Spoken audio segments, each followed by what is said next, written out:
तो आज जो टॉपिक हम पढ़ने जा रहे हैं मॉडल 3 है। क्यूइंग थ्योरी में हमने पहले दो मॉडल्स देखे हैं। थर्ड वाला जो मॉडल है जिसे हम बोलेंगे मॉडल 3, और इसको डिनोट करने का तरीका होता है MM1 FCFS एंड इंफिनिटी। तो इसका मतलब ये है कि इसमें जो अराइवल होगा वो पॉइजन्स डिस्ट्रीब्यूशन को फॉलो करेगा। जो अराइवल है या जो इनपुट है वो पॉइजन्स डिस्ट्रीब्यूशन को फॉलो करता है। डिपार्चर रेट जो है वो एक्सपोनेंशियल टाइम को फॉलो करेगा। 1 जो है वो इंडिकेट कर रहा है कि ये सिंगल सर्वर मॉडल है, मतलब जो आपने सर्विस फैसिलिटी वहां प्रोवाइड की है वो सिंगल सर्विस फैसिलिटी ही आपने वहां पर प्रोवाइड की है। साथ में FCFS, जैसा कि हमको पता है FCFS शो कर रहा है फर्स्ट कम फर्स्ट, जो सर्विस आप वहां प्रोवाइड करेंगे वो first come first serve basis पे रहेगी।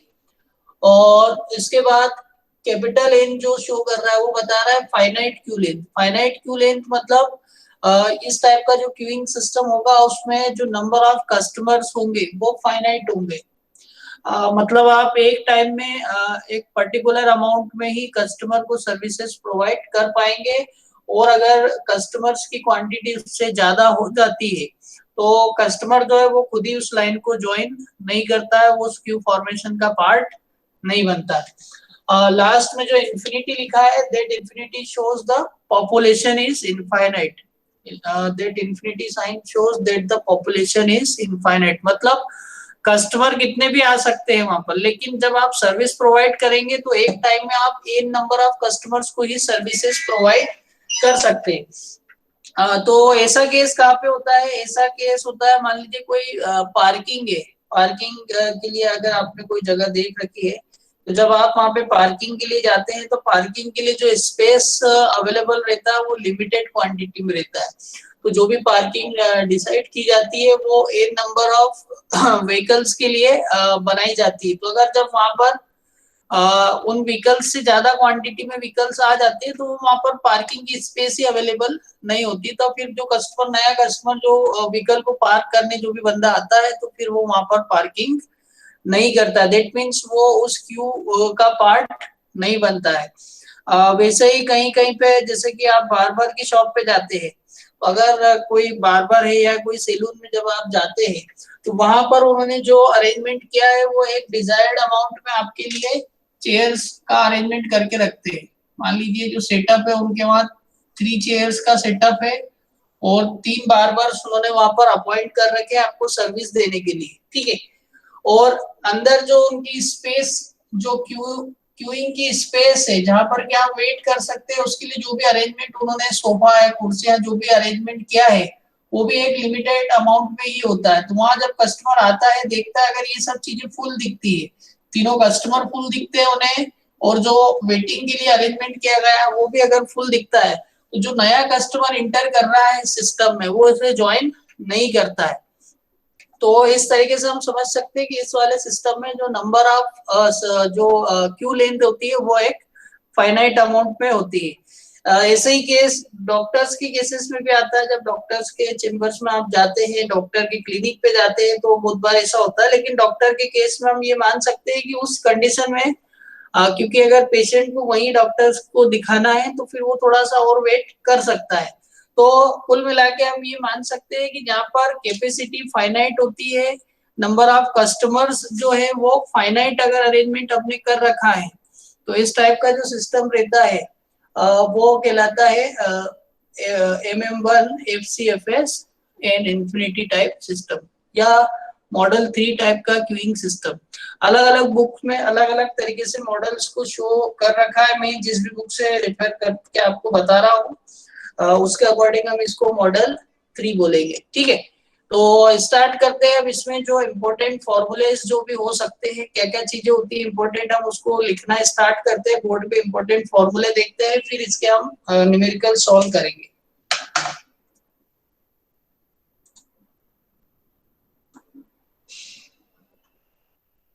और अगर एजम्पशन की बात करें, अगर आपसे कोई पूछता है कि हम इसमें क्या क्या एजम्पशन लेके चल रहे हैं, तो पहला एजम्पशन जो है there is only one queue, यहाँ पर एक ही क्यू होगी।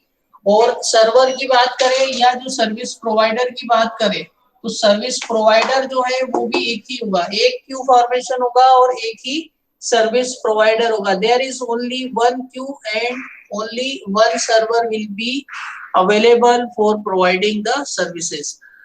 सेकंड इम्पोर्टेंट एजम्पशन जो हम इसमें ले सकते हैं, सेकंड इम्पोर्टेंट एजम्पशन है इसमें, the Q can accommodate only finite number of customer.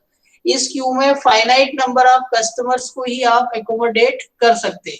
Finite number of customer की बात करें, फॉर एग्जांपल मान लो आपने एम कस्टमर्स के लिए वहां पर अरेंजमेंट किया है, एम कस्टमर्स कितने भी हो सकते हैं। मान लीजिए आपने एम की वैल्यू 6 डिजाइन की है, तो इसका मतलब ये है कि आप वहां पर टोटल 6 कस्टमर्स को ही फैसिलिटी प्रोवाइड कर सकते हैं। एक कस्टमर वहां पर अपनी सर्विस ले रहा होगा, बाकी अपनी फैसिलिटी या सर्विस के लिए इंतजार करते रहेंगे। एक और इम्पोर्टेंट एजम्पशन जो हम इसमें ले सकते हैं वो हो सकता है कि if a customer arrives and the queue is full, अगर कस्टमर आता है तो देखता है कि जो क्यू है वो ऑलरेडी क्या हो चुकी है, फुल हो चुकी है। तो उस कंडीशन में क्या करता है customer, leaves the system without joining. उस कंडीशन में कस्टमर उस सिस्टम को छोड़ जाता है, ज्वाइन नहीं करता और देखता है कि यहाँ पहले से ही काफी भीड़ हो रही है, ऑलरेडी काफी कस्टमर्स अपना लाइन में लगे हैं, वेटिंग कर रहे हैं, तो फिर वो कस्टमर जो नया ज्वाइन करने आता है वो उसको ज्वाइन नहीं करता है। फोर्थ एजम्पशन जो हम इसमें ले सकते हैं वो होता है arrival is completely random. Arrival is completely random, that means customer किस रेट से आएगा, कब आएगा, कितने टाइम बाद आएगा, पहले कस्टमर के बाद दूसरा कस्टमर कितनी देर में वहां पहुंचेगा, वो पूरा रैंडम होता है। तो अगर ये रैंडम सिस्टम हम इसको मान के चलते हैं तो हम इसको पॉइजन्स अराइवल कंसीडर करते हैं या पॉइजन डिस्ट्रीब्यूशन मानते हैं। कस्टमर को जो सर्विसेज दी जा रही है that is depend on FCFS, first come first serve. तो जो फिफ्थ असम्पशन हम इसमें ले सकते हैं that is the customers are served on the basis of first come first serve. एक और अरेंजमेंट जो हम या एक और assumption हम इसमें देख सकते हैं वो हो सकता है टाइम इंटरवल के लिए। So the time interval between the consecutive arrivals as well as between consecutive services follows the exponential distribution।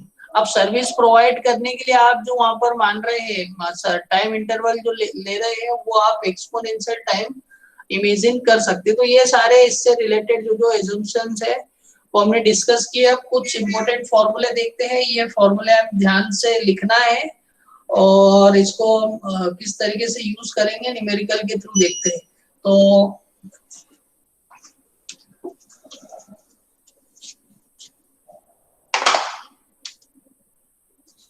इसमें इंपॉर्टेंट फॉर्मूले क्या क्या हो सकते हैं।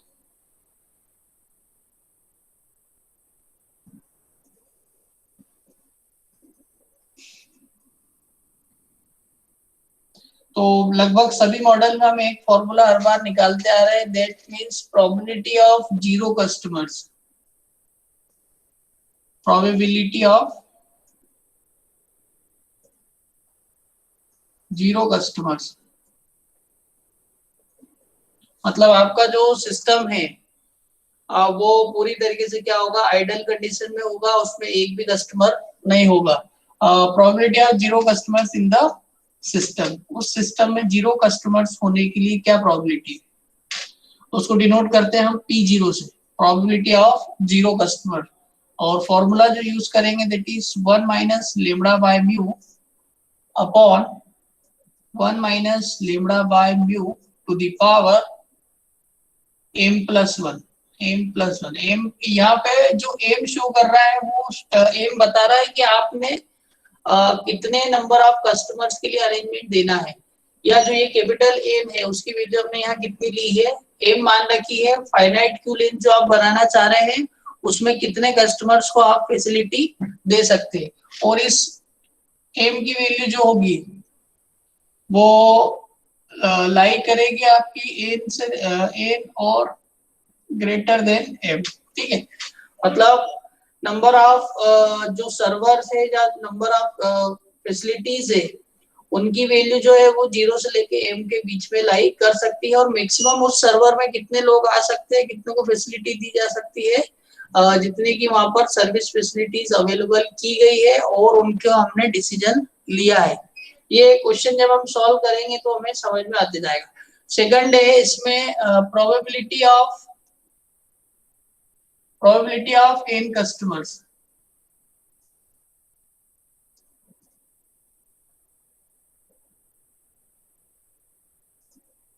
n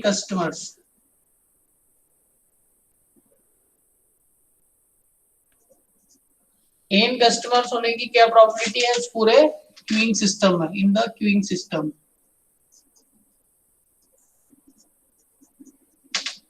तो उसके लिए हम फॉर्मूला यूज करेंगे, probability of n customers is equal to lambda by mu to the power n into p0। एक बार में मैक्सिमम कितने कस्टमर आ सकते हैं, वहां पर n कस्टमर्स आ सकते हैं। आपने अरेंजमेंट कितने कस्टमर्स के लिए कर रखा है, m कस्टमर्स के लिए कर रखा है। मान लो आपने 10 कस्टमर्स के लिए अरेंजमेंट कर रखा है, आप एक बार में मैक्सिमम 10 कस्टमर्स को फैसिलिटी दे सकते हैं। तो n की वैल्यू कितनी हो सकती है, n की वैल्यू 0 से ज्यादा हो सकती है और मैक्सिमम कितनी हो सकती है, 10 तक हो सकती है। तो एक बार में पर्टिकुलर मान लो 8 कस्टमर होने की क्या प्रोबेबिलिटी होगी, that will be equal to p8 lambda by mu to the power 8 into p0। तो यहाँ पर जो n शो कर रहा है वो बता रहा है कि आपने कितने नंबर ऑफ कस्टमर वहां पर अंदर इंटर कर चुके हैं। एम बता रहा है कि मैक्सिमम आप कितने कस्टमर्स को वहां पर फैसिलिटी प्रोवाइड कर पाएंगे। थर्ड फॉर्मूला जो हम इसमें यूज करेंगे बहुत इंपॉर्टेंट है, ये average number of customers in the Q. Average number of customers in the Q, उस क्यू फॉर्मेशन में कितने एवरेज नंबर ऑफ कस्टमर्स होंगे। तो उसके लिए जो फॉर्मूला लिखेंगे हम उसको लिखेंगे length of the queue is equal to summation n is equal to 1 to n is equal to m। और किसके लिए किसका समेशन लेना है, ये n minus 1 into pn value का समेशन लेना है आपको, ठीक है। फोर्थ इंपॉर्टेंट फॉर्मूला जो हम इसमें यूज करेंगे वो है average number of customers in the queuing system. पूरे सिस्टम में एवरेज नंबर ऑफ कस्टमर्स कितने होंगे।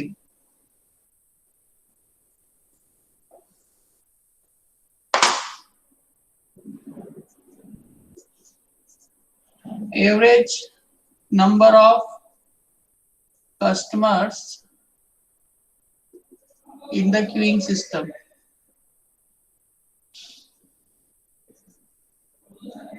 क्यूइंग सिस्टम में टोटल कितने एवरेज नंबर ऑफ कस्टमर्स हो सकते हैं, तो उसको हम डिनोट करेंगे length of the system LS से, ठीक है।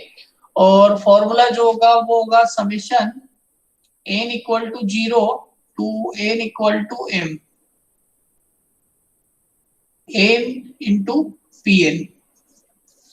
दोनों फॉर्मूले को अगर आप देखते हैं लेंथ ऑफ क्यू और लेंथ ऑफ सिस्टम में, तो दोनों में डिफरेंस ये है कि यहाँ पर n माइनस 1 है, स्टार्ट हुआ है n इक्वल टू 1 से, और यहाँ पर जो स्टार्ट हो रहा है वो n इक्वल टू 0 से स्टार्ट हो रहा है, n इक्वल टू m पे खत्म हो रहा है। स्टार्ट यहाँ पर n इक्वल टू 1 से लेंथ ऑफ द क्यू के केस में, और फैक्टर जो लिया हमने n माइनस 1 लिया है, और वहां पे जो हम फैक्टर ले रहे हैं वहां फैक्टर हम लेंगे n की वैल्यू को, ठीक है।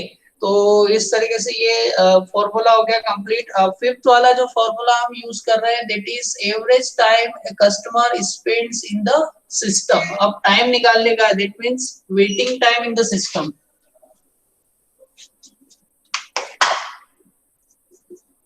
Average time a customer spends in the system।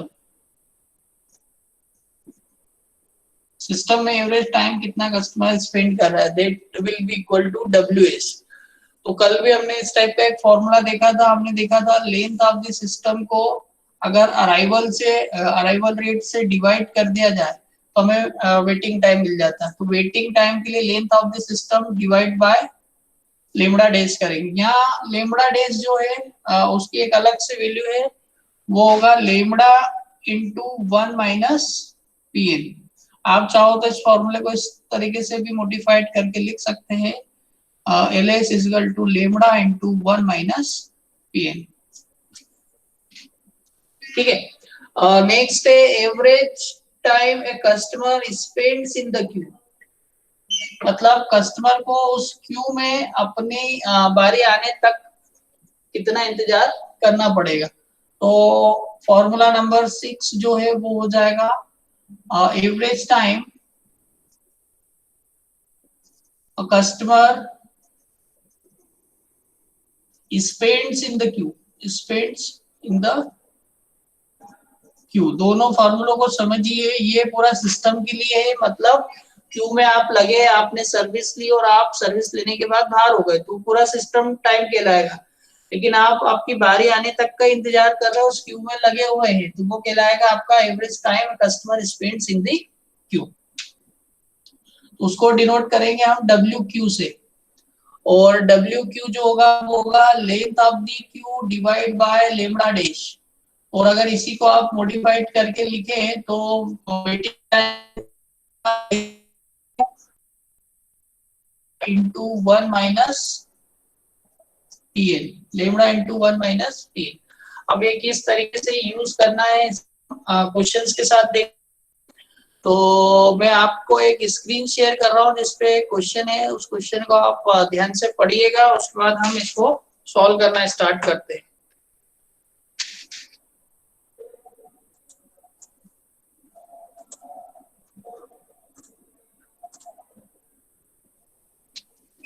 ठीक है, आपके सामने इस टॉपिक का एक क्वेश्चन है, एग्जांपल 1 नंबर 1।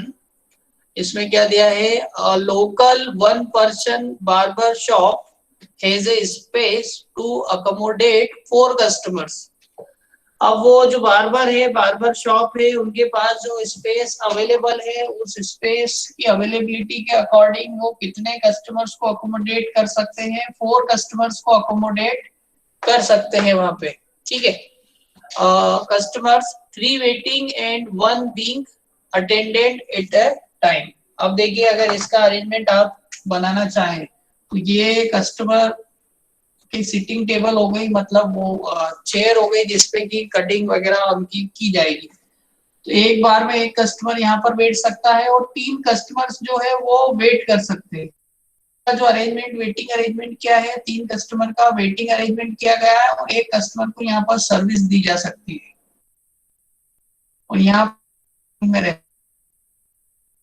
का हो गया का एकोमोडेशन सकता है एक बार में। If a customer comes to his shop and finds it full, he goes। नया कस्टमर करता है, वो देखता है कि यहाँ पर ऑलरेडी जो स्पेस अवेलेबल था वो फुल हो चुका है, तो वो वापस चला जाता है, किसी और शॉप की तरफ चला जाता है।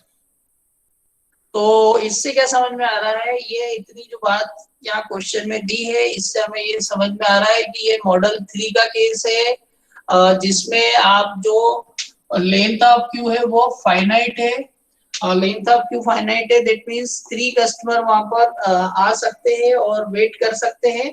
ठीक है, नेक्स्ट आगे क्या दिया है, customers arrives at random and average rate of 4 hours and the barber service time is negative exponential with an average of 10 minutes। तो जो अराइवल रेट है वो दे रखा है आपको 4 कस्टमर्स पर आवर, और जो सर्विस टाइम है, सर्विस टाइम आपको 10 मिनट्स दिया हुआ है। तो इसका मतलब है कि जो बार्बर है वो 10 मिनट्स में वहां पर सर्विस दे सकता है। तो टोटल अगर 1 आवर की बात की जाए तो 1 आवर में वो 6 कस्टमर्स को सर्विस दे सकता है। तो अराइवल रेट हो गया 4 कस्टमर्स पर आवर, और सर्विस रेट जो रहेगा इस केस में वो हो जाएगा 6 कस्टमर्स पर आवर। अब क्या फाइंड आउट करना है हमें, कंडीशंस के अकॉर्डिंग हमें जो जो चीजें पूछी है वो देखना है, क्या क्या फाइंड आउट करना है इसमें। Determine the probability distribution for the number of customers waiting for service.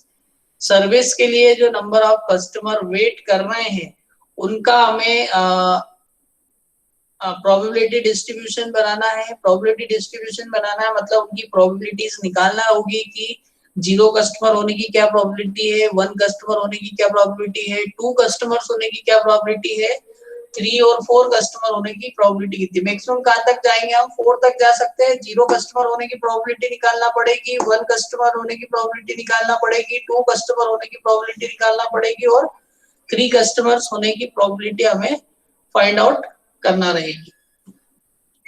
ठीक है, तो आई थिंक आपने ये क्वेश्चन जो है नोट कर लिया है और इसको हम सॉल्व करना स्टार्ट करते हैं।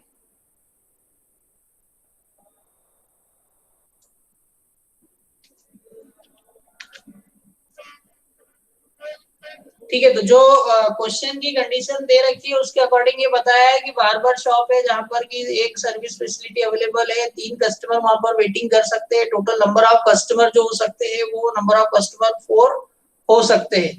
अब हमें इसमें सबसे पहले जो डेटा दिया हुआ है, जो भी गिवन वैल्यूज है, हम उसको यहाँ पर लिख लेते हैं और उसको सॉल्व करना स्टार्ट करते हैं। तो सबसे पहले जो अराइवल रेट दिया है क्वेश्चन में,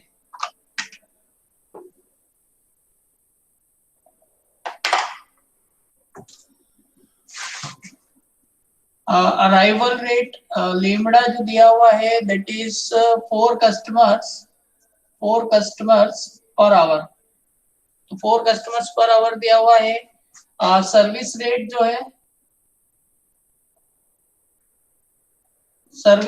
जो है वो म्यू जो है हमें दिया हुआ है 10 मिनट्स। सर्विस टाइम दिया है 10 minutes, that means service rate हो जाएगा 1/10 मिनट्स। और इसको जब हम 60 से मल्टीप्लाई करेंगे तो वैल्यू आएगी 6 कस्टमर्स पर आवर।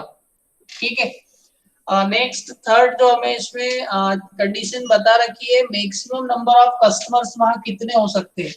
तो मैक्सिमम नंबर ऑफ कस्टमर्स जो इस पूरे सिस्टम में है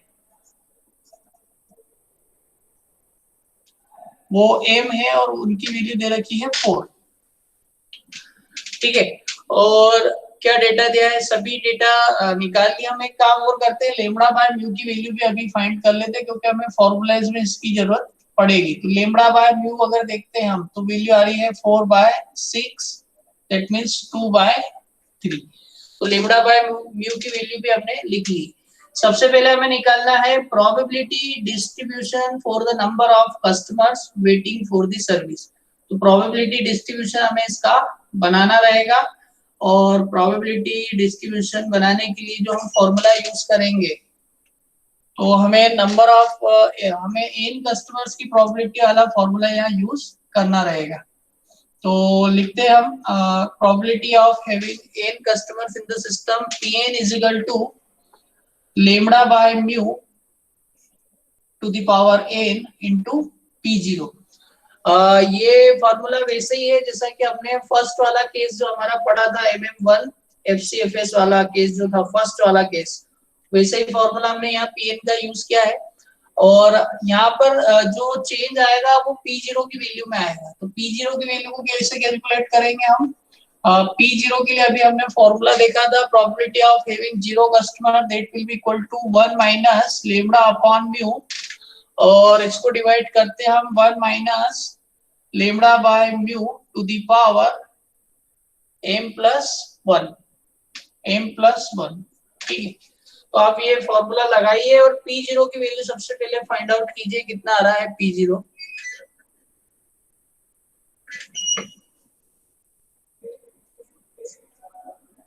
ठीक है, तो P0 वैल्यू निकालते हैं हम, देखते हैं क्या आ रही है। सारी वैल्यूज है आपके सामने। लेमड़ा 1 है यहाँ पर, लेमड़ा बाय म्यू की वैल्यू है आपके पास 2/3, तो 1 minus 2/3 divide by 1 minus 2/3 to the power m की वैल्यू है हमारे पास 4, तो 4 + 1 करेंगे तो इसका टोटल पावर हो जाएगा 5। इसको सॉल्व कीजिए, सॉल्व करने पे जो आंसर आ रहा है ये अराउंड आता है 81/211 और इसी को सॉल्व करते हैं, फिर से कैलकुलेट करते हैं। तो ये वैल्यू हो रही है 0.3838 0.3838 0.3838 ठीक है। तो P0 की वैल्यू मिल गई। अब जो प्रोबेबिलिटी डिस्ट्रीब्यूशन बनाना है, दैट मींस कि हमें 0 पे 1 पे 0 कस्टमर होने की प्रोबेबिलिटी फाइंड करना है, 2 कस्टमर 1 कस्टमर होने की प्रोबेबिलिटी फाइंड करना है, 2 कस्टमर होने की, 3 कस्टमर और 4 कस्टमर होने की प्रोबेबिलिटी फाइंड आउट करना है। तो इसके लिए हम एक टेबल का यूज करेंगे जहां पर हम लिखेंगे n वैल्यू। अब n क्या हो सकता है, वो हो सकता है 0 1 2 3 और 4, 0 1 2 3 4। साथ साथ में हम यूज करेंगे Pn की वैल्यूज। Pn क्या होगा, यहाँ Pn का फॉर्मूला जो ऊपर हमने लिखा है, lambda by mu to the power n into P0। और इस तरीके से इस टेबल को हम कंप्लीट करते हैं।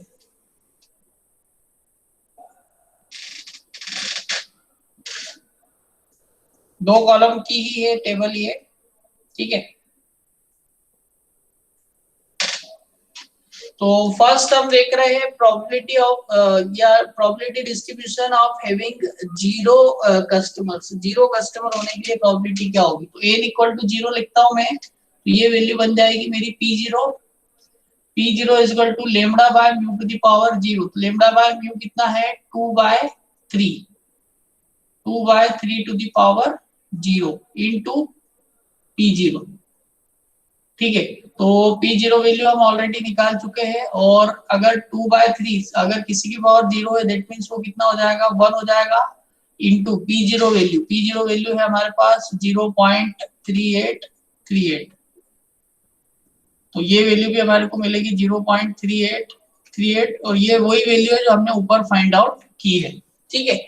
नेक्स्ट हम निकालते हैं P1।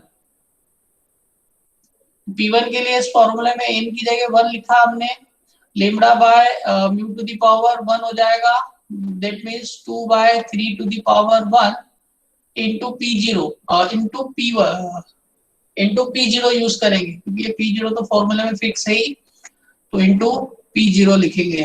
तो क्या होगा, 2/3 इनटू 0.3838, 0.3838 को 2/3 से जब मल्टीप्लाई कर रहे हैं तो क्या वैल्यू मिलती है, देखते हैं,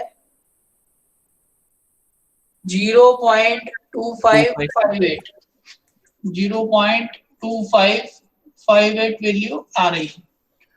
नेक्स्ट निकालते हैं हम probability of having 2 customer P2।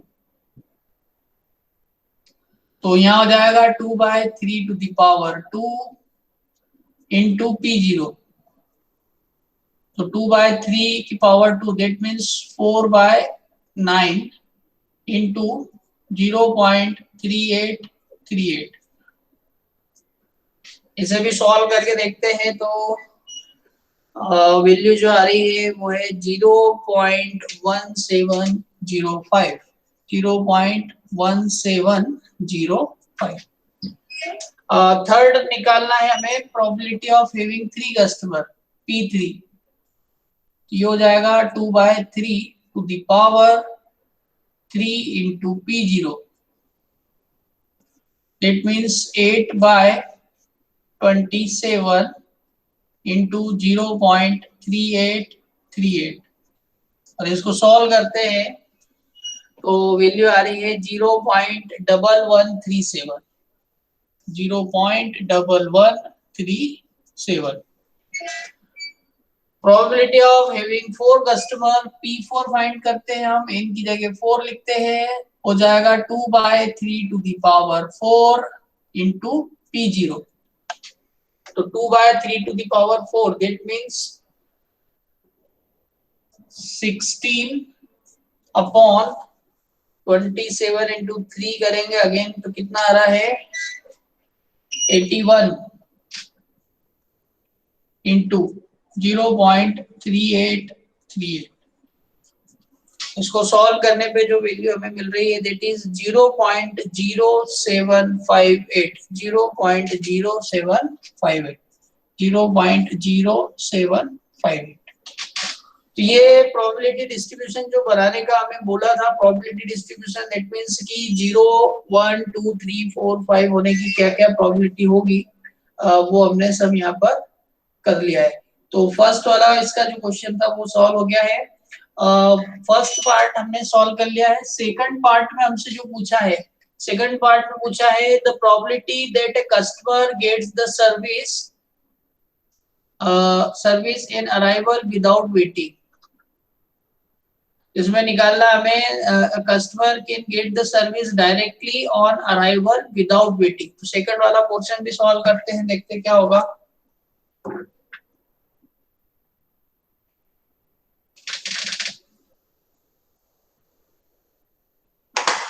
तो सेकंड क्वेश्चन इसी में जो पूछा है हमसे वो है what is the probability that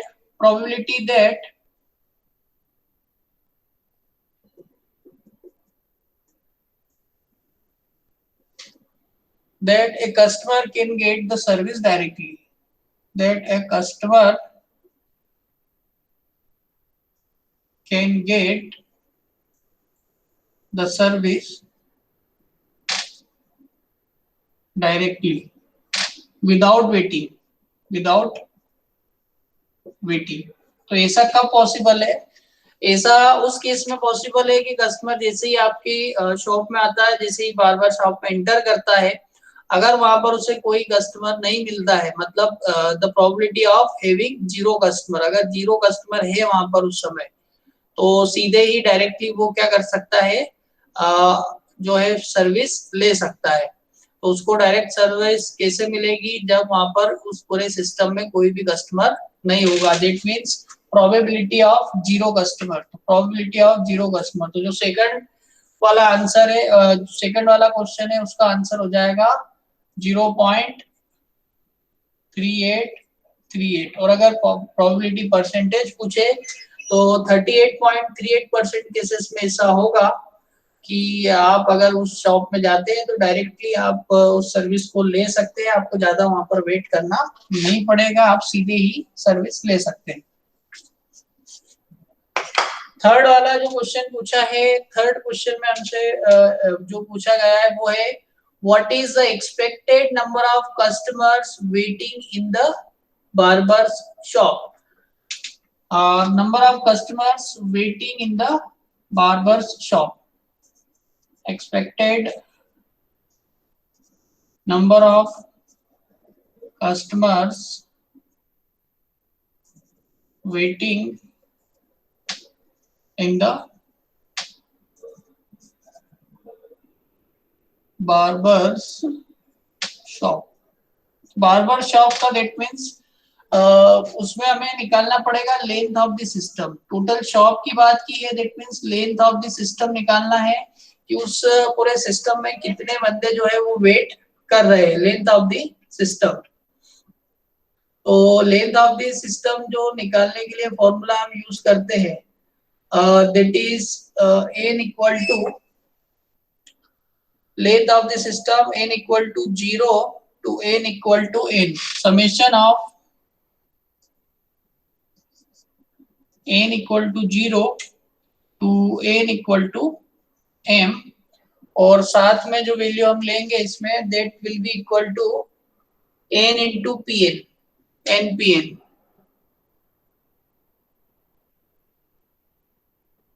अब क्वेश्चन एक बार हम और ध्यान से पढ़ते हैं। उन्होंने हमसे सिस्टम के लिए पूछा है या वेटिंग टाइम पूछा, वेटिंग के लिए पूछा है।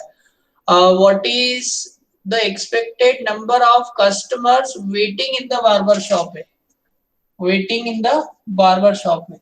दैट मीन्स वहां पर हमें वेटिंग करते हुए कितने दिख रहे हैं, जिसकी सर्विस स्टार्ट नहीं हुई है और वेटिंग कर रहा है। दैट मीन्स हमें निकालना पड़ेगा इसमें waiting time in the queue, expected number of customers waiting in the queue, मतलब length of the queue find out करना। ठीक है, तो length of the queue find करना है, और इसके लिए जो फॉर्मूला होगा that will be equal to n minus 1 into pn, n minus 1 into pn। अब ये कैसे निकालेंगे हम n माइनस 1 इंटू pn? तो n की वैल्यू हमें 0 1 2 3 और 4 रखते जाना और ये सारी वैल्यूज कैलकुलेट करते जाना और उन सबको सम करते जाना। तो जब मैं n इक्वल टू 0 लिखूंगा यहाँ तो ये वैल्यू क्या हो जाएगी, नेगेटिव हो जाएगी, वो हमारे लिए यूज की नहीं है। ठीक है, फिर हम n इक्वल टू 1 के लिए लेते हैं। तो जब मैं n इक्वल टू 1 यहाँ रखता हूँ तो 1 minus 1 into P1 plus 2 minus 1 into P2 plus 3 minus 1 into P3 और 4 माइनस 1 इंटू P4। इस तरीके से वैल्यूज मिलती जाएगी। इसको अगर सॉल्व करके फिर से देखते हैं तो ये तो हो जाएगा 0 इंटू P1। तो 0 इंटू P1 मतलब ये पूरा फैक्टर तो हो गया 0। यहाँ से अगर हम स्टार्ट करते हैं तो वैल्यू आएगी P2 plus 2P3 plus 3P4, ये वैल्यू आ जाएंगी यहाँ पर।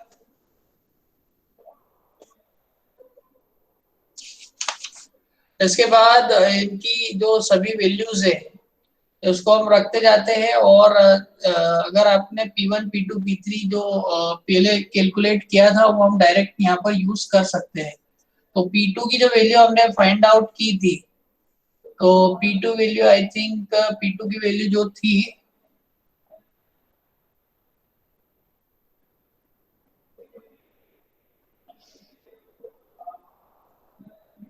P2 की वैल्यू क्या कैलकुलेट की थी हमने, P2 value 0.1705 0.1705।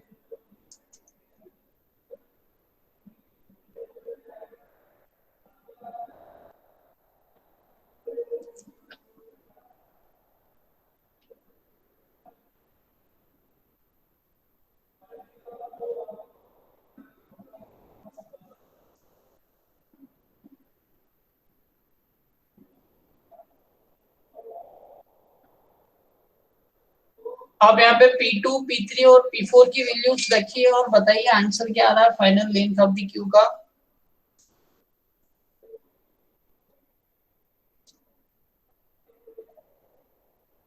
P2 value is 0.1705 plus 2 into P3। अब P3 वैल्यू जो दे रखी है दैट इज जो आपने टेबल बनाई थी, मैंने रब कर दी इसलिए मुझे दिख नहीं रही, तो आप टेबल में देखिए P3 वैल्यू जो है that is 0.1137 0.1137 plus 3 into P4 value is 0.0758 0.0758। ठीक है, ये सारी वैल्यूज को कैलकुलेट कीजिए आप क्या आ रहा है।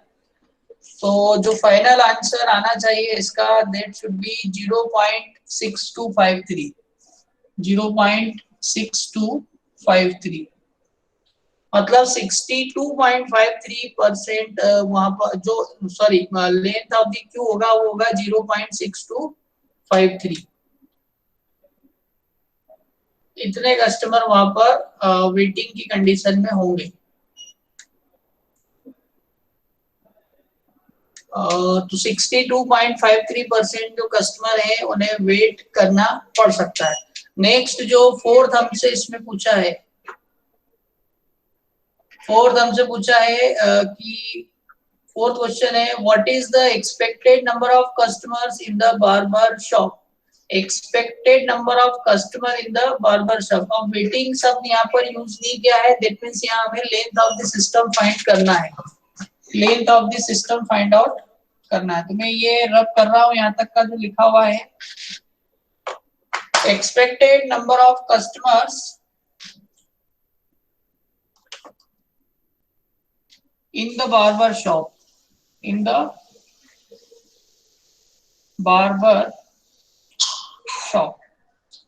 ये फोर्थ वाला क्वेश्चन मैं यहीं से सॉल्व कर रहा हूँ, आप उसको फिर से लिखिएगा। Expected number of customers in the barber shop, और उसके लिए जो फॉर्मूला इसको हम बोलेंगे लेंथ ऑफ द सिस्टम।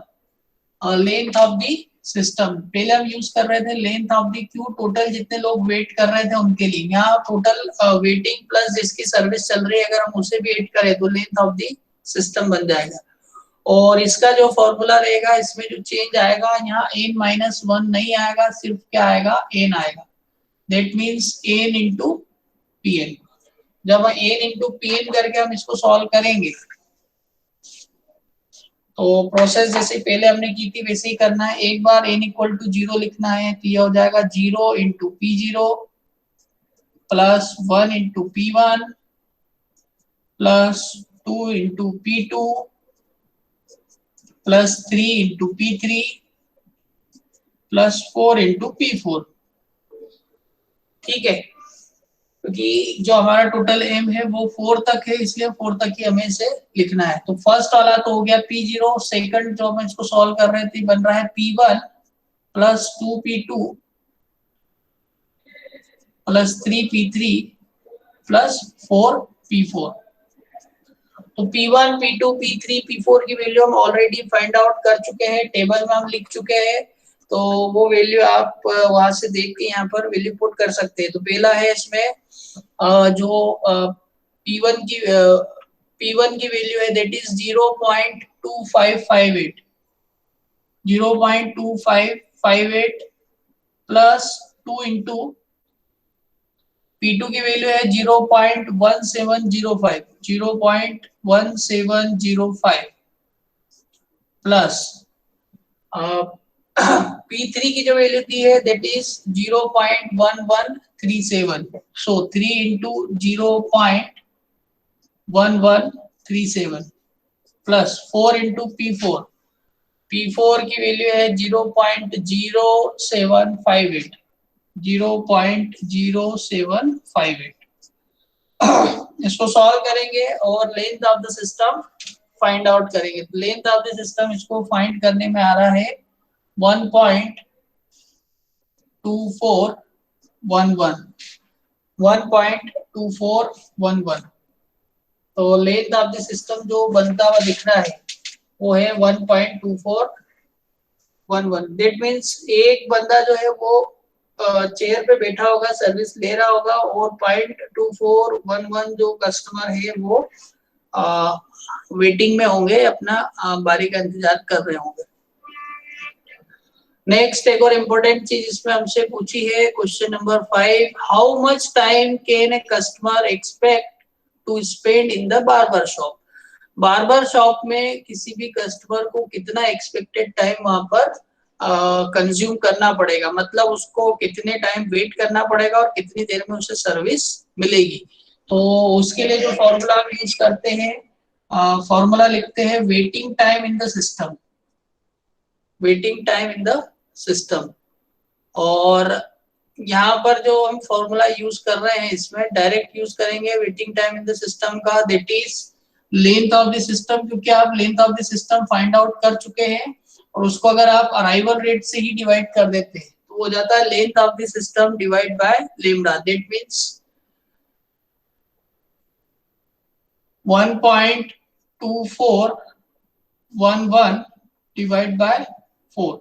और अगर इसे मिनट बेसिस पे निकालना है तो आप इसमें 60 का मल्टीप्लाई कर लीजिए तो आपको मिनट में वैल्यू मिल जाएगी, and that is 18.61 minute, 18.61 minute.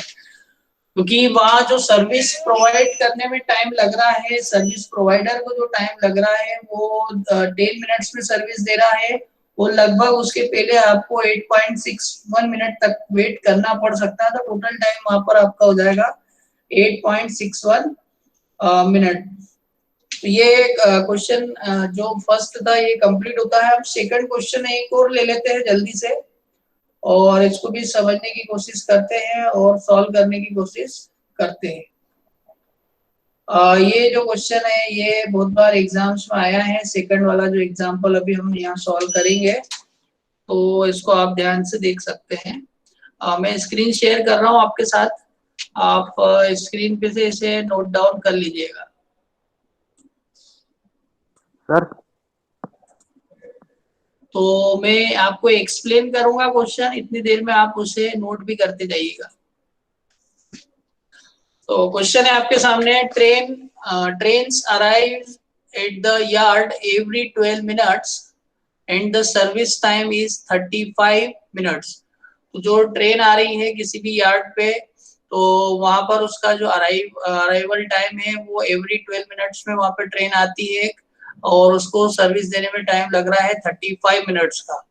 If the capacity of the yard is limited to 4 trains, अब वो जो कैपेसिटी है उस यार्ड की वो कितनी है, 4 है। तो अगर कैपेसिटी 4 है दैट मीन्स वहां पर एक बार में 4 कस्टमर्स ही आ सकते हैं। तो ये नंबर ऑफ कस्टमर्स जो है इन्होंने डिफाइन कर दिया है कि 4 से ज्यादा वहां पर नहीं होना चाहिए। तो इससे हमें समझ में आता है कि ये जो केस है वो मॉडल नंबर 3 का क्वेश्चन है, और उसको हमें वैसे ही ट्रीट करना पड़ेगा। फाइंड आउट क्या करना है, probability that the yard is empty. Probability that the yard is empty that means आपको प्रोबेबिलिटी ऑफ 0 कस्टमर वहां पे फाइंड आउट करना है। ठीक है, नेक्स्ट हमें इसमें निकालना है the average number of trains in the system. उस सिस्टम में कितनी एवरेज नंबर ऑफ ट्रेन्स हो सकती है, that means length of the system निकालना है, एल एस की वैल्यू निकालना है, जैसे कि हमने पिछले क्वेश्चन में फाइंड आउट की थी।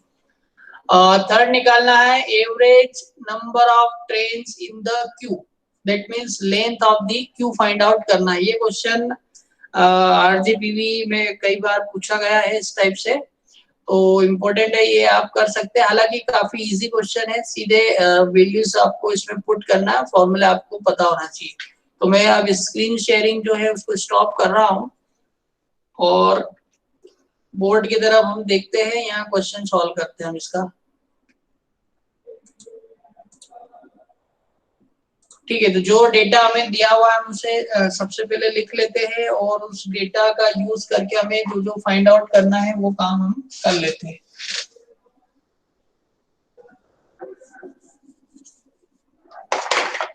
तो सबसे पहले अराइवल रेट जो हमें दिया हुआ है वो मिनट्स में दिया है कि जो ट्रेन है वो एवरी 12 मिनट्स में आ रही है। तो दैट मींस अराइवल टाइम दिया है आपको 1/12। अगर इसका इनवर्स करेंगे तो अराइवल रेट हो जाएगा हमारा 1/12 पर मिनट। लेकिन अगर हमें इसे आवर्स में निकालना है तो हम 60 से मल्टीप्लाई करेंगे, तो ये वैल्यू हो जाएगी 5 trains per hour. 5 trains per hour, एक घंटे में 5 ट्रेन वहां पर आ सकती है।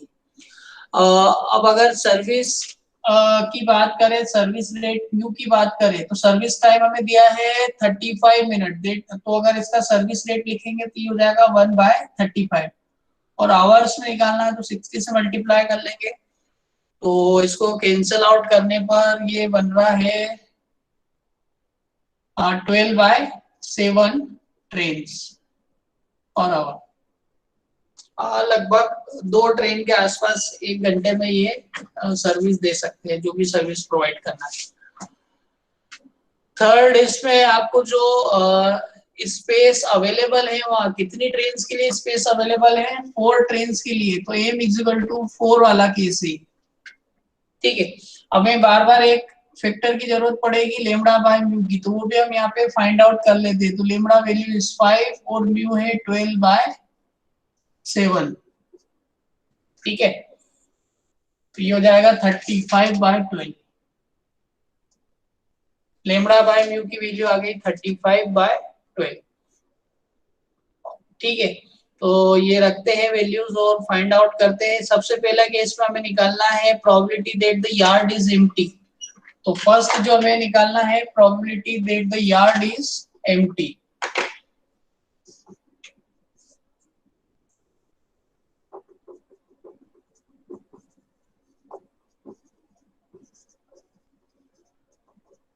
वो यार्ड आपको खाली मिले उसकी क्या प्रोबेबिलिटी, उसको हम डिनोट करते हैं P0 से।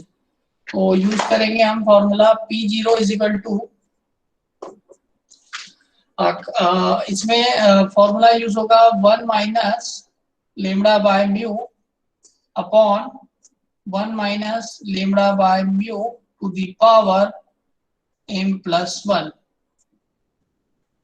m+1, तो वैल्यूज रखते हैं हम। 1 minus lambda by mu value है 35/12। आप चाहो तो इसको डिजिट में भी ले सकते हैं। 35/12 को सॉल्व करते हैं तो वैल्यू लगभग आएगी इसकी 2.916 कुछ वैल्यू आ रही है, 2.916 आप ये भी रख सकते हैं, ठीक है। 1 minus lambda by mu value फिर से रखी हमने 35/12 टू दी पावर 4 + 1 करेंगे तो ये हो जाएगा 5। इसको सॉल्व करेंगे, सॉल्व करने पे जो वैल्यू मिल रही है P0 की, वो वैल्यू आ रही है 0.00913, 0.00913, 0.00913, ठीक है।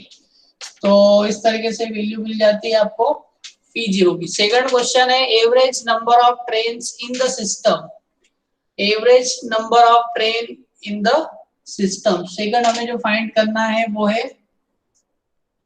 एक्सपेक्टेड या average number of trains, average number of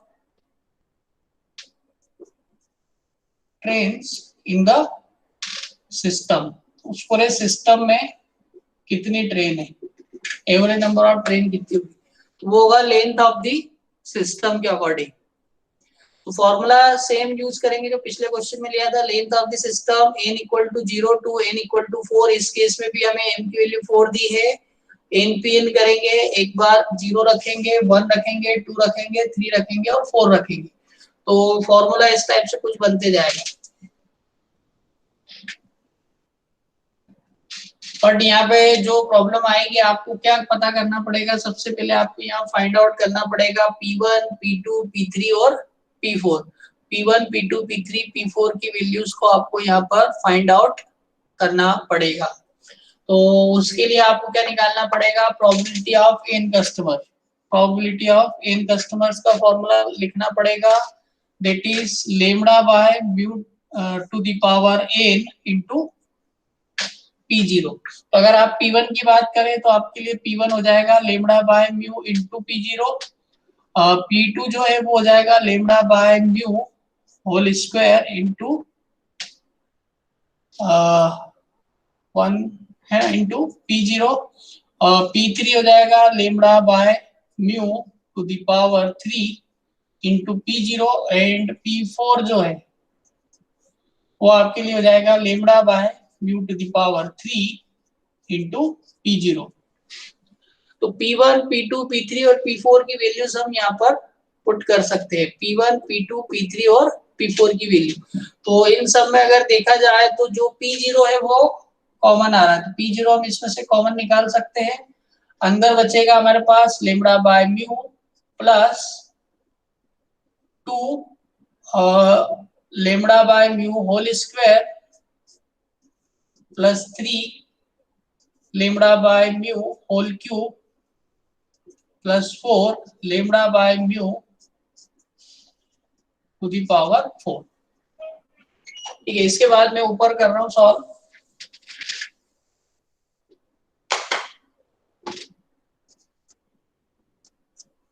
ठीक है। तो P0 वैल्यू जो हमने फाइंड आउट की है, length of the system find out कर रहे हैं हम। P0 जो वैल्यू है हमारे पास, P0 कितना कैलकुलेट किया था अभी हमने, P0 वैल्यू थी 0.00913, 0.00913, यहाँ लिख देते हैं 0.00913, साथ में lambda by mu, lambda by mu की जो वैल्यू है that is 2.916, 2.916 plus 2 into 2.916 whole square plus 3 into 2.916 cube plus 4 into 2.916 to the power 4। इस तरीके से हम इसको लिख लेते हैं, ठीक है। तो सॉल्व कर रहे हैं, तो जब इसको आप सॉल्व करेंगे ओवरऑल, जब पूरा कैलकुलेशन आप करेंगे कैलकुलेटर के थ्रू, तो आपको वैल्यू मिलेगी 3.50। 3.50 ट्रेन्स वहां पर आपको खड़ी हुई मिलेंगी उस पूरे सिस्टम में किसी भी टाइम पे। थर्ड हमसे पूछा है average number of trains in the Q, average number of trains in the Q. अब क्यू में कितनी ट्रेन्स वहां पर आपको खड़ी हुई मिलेंगी वो देखना है, तो उसके लिए आप फॉर्मूला लिखेंगे length of the queue, length of the queue. Third हमें निकालना है average number of trains in the queue, that means length of the queue. तो लेंथ ऑफ द क्यू का जो फॉर्मूला हम यूज करेंगे that is summation n equal to 0 to n equal to m, और m कितना है यहाँ पर 4। यहाँ पर लिखते हैं हम n माइनस 1 इंटू P0। इसका जब फॉर्मूला बनाएंगे आप तो एक बार 0 लिखेंगे तो वैल्यू नेगेटिव आ जाएगी, लेने की जरूरत नहीं है। जब n इक्वल टू 1 लिखेंगे तो ये हो जाएगा 0 इंटू P0। फिर जब आप 2 के लिए लेंगे तो 2 minus 1 into P0 plus 3 minus 1 into P0 plus 4 minus 1 into P0। ये वैल्यू 0 हो जाएगी। यहाँ पर वैल्यू आपको मिलेगी P0 plus 2P0, P0 plus 2P0 plus 3P0। तो सब में से आप चाहें तो P0 जो है इसको कांस्टेंट ले सकते हैं, और P0 कांस्टेंट लेने के बाद यहाँ शायद फॉर्मूला में मैंने कुछ गलत लिख दिया है, फॉर्मूला में भी चेक कर लेता हूँ सही लिखा है कि नहीं। Length of the queue,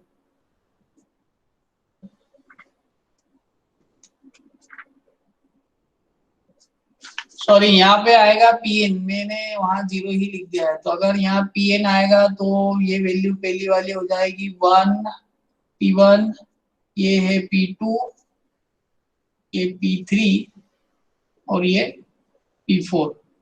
that means P4, P3 और P2। ठीक है, तो P2, P3 और P4 को फिर से फाइंड आउट करना पड़ेगा जैसा कि हमने पिछले केस में किया था। तो उस केस में हमने P0 कॉमन लिया था, और अगर P2 की बात करें तो P2 बनता है lambda by mu to the power 2 plus 2। P3 की बात करें तो ये बनता है lambda by mu to the power 3 plus 3 into P4। P4 की बात करें तो बनता है lambda by mu to the power 4। ठीक है, तो इस तरीके से हम इसको सॉल्व कर सकते हैं। अब हमें क्या करना है, सबकी वैल्यू पुट करना है। तो P0 की वैल्यू जो पिछले केस हमने जो यूज कर रहे हैं वो है 0.00913।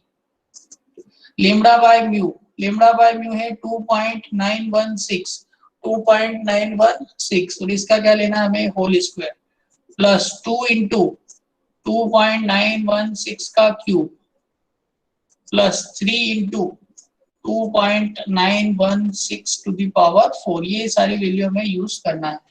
तो जब ये वैल्यूज रखेंगे तो हमें लेंथ ऑफ द क्यू जो है वो मिलेगा 2.51। ठीक है, तो इस तरीके से आप इसको सॉल्व कर सकते हैं। तो इस टाइप के और भी जो बाकी क्वेश्चंस रहेंगे वो आप उनकी प्रैक्टिस कर सकते हैं। जिस भी बुक से मिले आप उनकी प्रैक्टिस वहां से कर सकते हैं।